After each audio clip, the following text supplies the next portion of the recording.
Hola, esto es Dynamics 2.0. Hoy vamos a platicar acerca de cómo vamos a conectar nuestras computadoras a dispositivos de audio digitales que tienen puertos o interfaces de red Ethernet. Esto con el fin de comunicar esos equipos digitales a los programas o aplicaciones de gestión y control remoto. Por ejemplo, consolas, transmisores o receptores de RF, amplificadores con procesamiento o monitoreo remoto, procesadores como los de DBX Venue 360, Meyer Galileo o de Lake LM26, LM44 o el clásico Dolby Lake. Para esto, tenemos que entender que nuestras computadoras se comunican por el protocolo IP y necesitan direcciones dentro de la red para identificar cada dispositivo y así exista un flujo de datos. Esas direcciones son como los domicilios de nuestras casas: ciudad, colonia, calle y número. En los protocolos IP versión 4 se utilizan direcciones numéricas que están en 4 bloques, separados por puntos, son de 32 bits. Esos números van del 0 al 254. Esto quiere decir que dentro de una red privada no pueden existir dos direcciones iguales. Digo privada porque puede haber muchos routers en diferentes lugares con los mismos IPs. Las redes que empiezan con los números 192 son de redes caseras de negocios u oficinas pequeñas. Las redes de grandes negocios, escuelas o universidades empiezan con el número 127 o 172. Las organizaciones públicas o de gobierno, algunas empiezan con el número 128.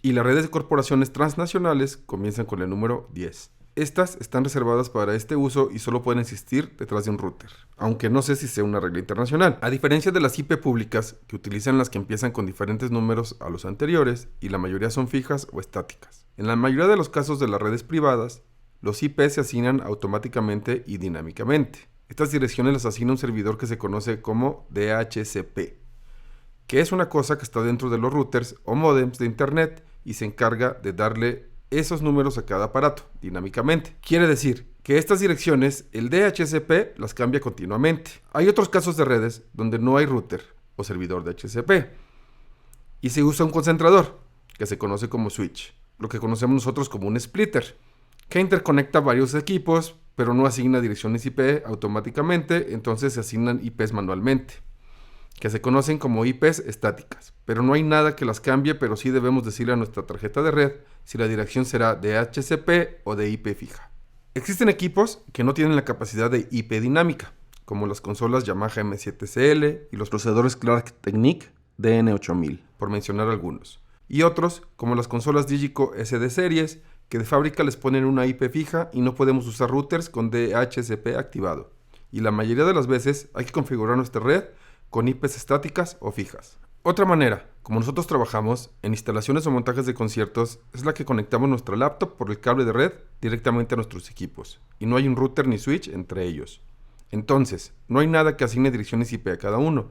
Cuando esto pasa, nuestro sistema operativo se inventa una IP automáticamente, y casi siempre inicia con 169 y otras veces con 253 o 254. Ojo, si vemos que nuestros IPs comienzan con 169, hay casos que, tal vez, si fueran equipos que más adelante vamos a hablar, sí tengamos comunicación, pero si son IP versión 4, muy probablemente encontremos fallas de flujo de datos. Entonces, pasa que nuestros aparatos pues no saben dónde buscar o mandar sus paquetes de datos, y tenemos que utilizar direcciones IP fijas, o sea, que nosotros mismos vamos a asignar esos 4 números a cada equipo. Para esto, utilicemos IPs de los recomendados aquí en estas listas.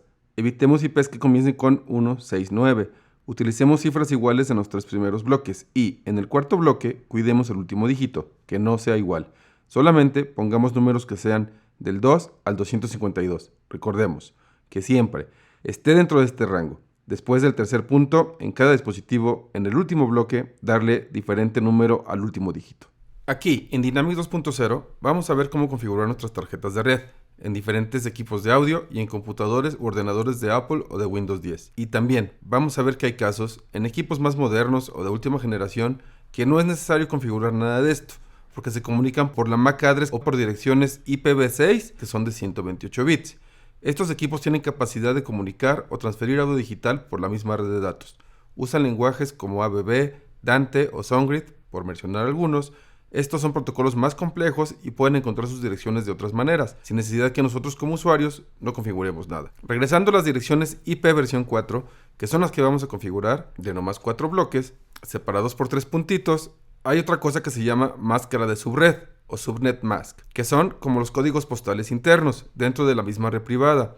Cuando las redes se convierten muy grandes o por motivos de seguridad, estas máscaras de subred crean bloques de muchos IPs, como los códigos postales, Y los otros números que tal vez debamos también configurar son los que vienen siendo puerta de enlace predeterminado. Dependiendo del equipo o sistema operativo se pueden llamar así: puerto, router, gateway o default gateway, que básicamente es la dirección IP del router, es una IP estática o fija, o es la dirección del servidor donde está el DHCP, que asigna las direcciones IP a todos. Cuando usemos direcciones IP estáticas, solamente repitamos nuestra IP de los 3 primeros números y el último número pongamos 1 o 254. Y para terminar, hay otra configuración que siempre aparece en las ventanas de configuración de redes de los sistemas operativos, se llama DNS. Esto no hay necesidad de poner nada o dejarlo en automático, porque se usa solamente para internet. Estén pendientes en Dynamics 2.0. Vamos a subir pronto videos con algunos ejemplos de hacer estas configuraciones con diferentes equipos de audio digital y DRF.